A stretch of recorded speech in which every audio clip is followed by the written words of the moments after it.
A 1, 2, 3. Need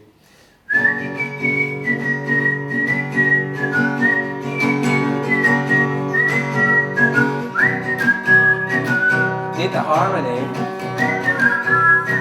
That's it.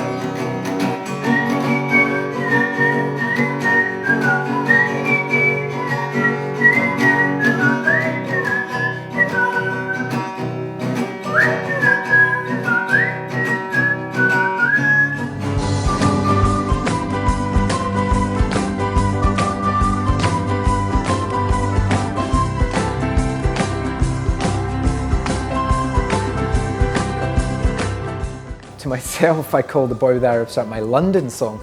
It was the background of that song being written was the band's first trip to London. We happened to be touring with a band called Arab Strap that were from Falkirk that were terrific. I'd been unwell for quite a long time, even when I got my group together. And suddenly, we were in London playing this gig, and I was still unwell, and I was just holding things together mentally and physically. And I asked to stay at somebody else's house so I could be away from the madness, because these guys were staying up all night drinking and stuff, and I just couldn't even be there. So I kind of felt a little bit out of it, and I was a spectator, and so I wrote this song about the whole London experience, because I think I went that day. I remember riding on a bus from Camden to somewhere and writing most of the song on a bus. I passed a prison, that makes it into the song.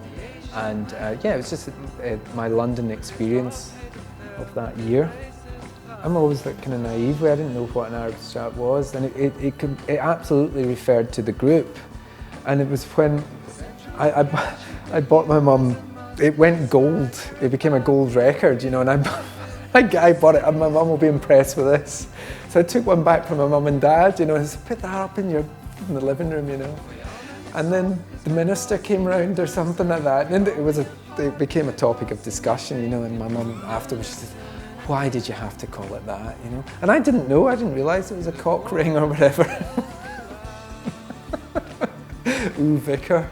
Music is absolutely the best therapy for me, and it's just, over the years, that was absolutely the kind of a crutch for me all the time. Yeah, I never wrote before I got sick. I couldn't write for toffee, and then suddenly when you're unwell and everything else goes away, and then the kind of music arrived, and that's when I started writing. So that's really all I had.